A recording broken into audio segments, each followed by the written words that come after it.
name is Farida, and I talk to Black and Muslim women about living a life of ease, remote work, slow travel. If any of these things sound like a vibe, please like, comment, and subscribe. Today, I'm talking about living my life of ease through awareness and accountability. Awareness is the opening of the heart and the mind.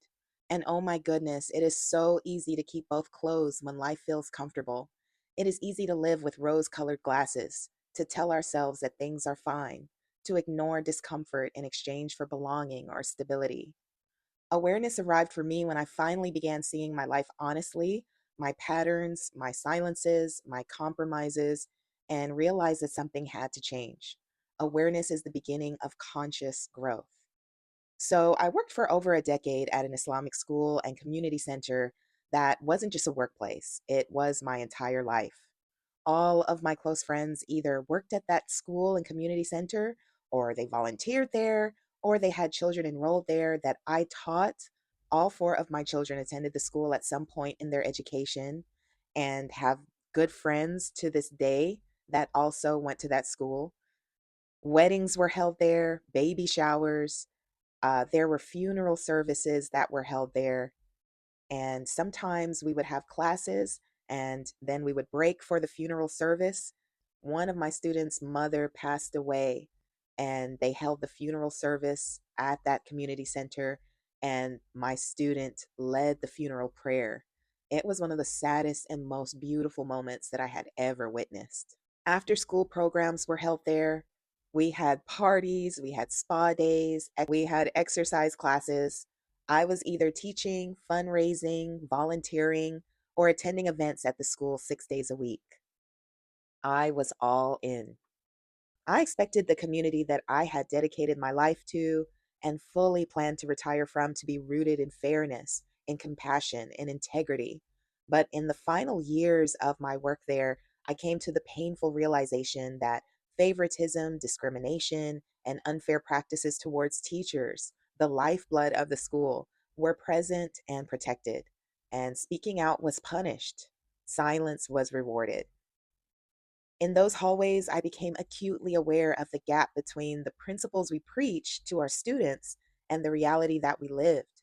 The awareness forced me to examine myself, my values, and the kind of woman that I wanted to be.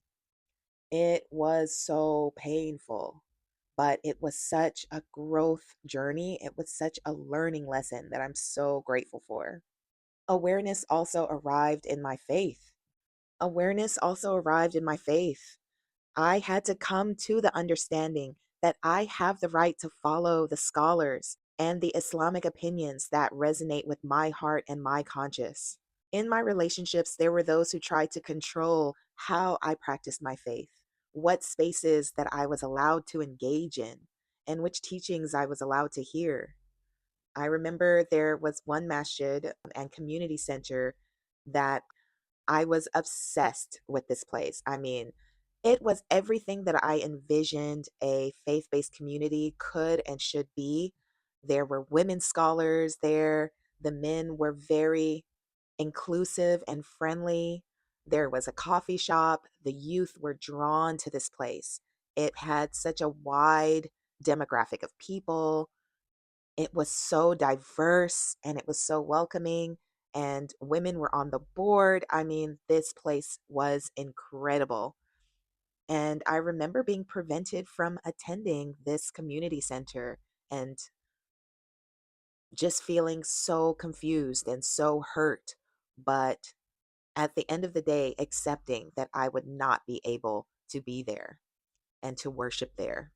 And I couldn't be there because it did not align with my spouse's beliefs, even though I felt so deeply at home in that space. So, this progressive, equitable, active masjid and community center where women and men were respected and respectful was off limits to me. And I allowed myself to be kept away from it because I just did not know at that time that I had the right to my own soul.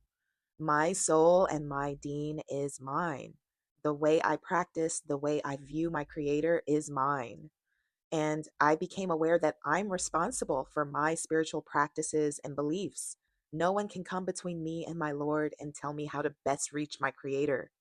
My heart, my worship, my relationship with God belongs to only me.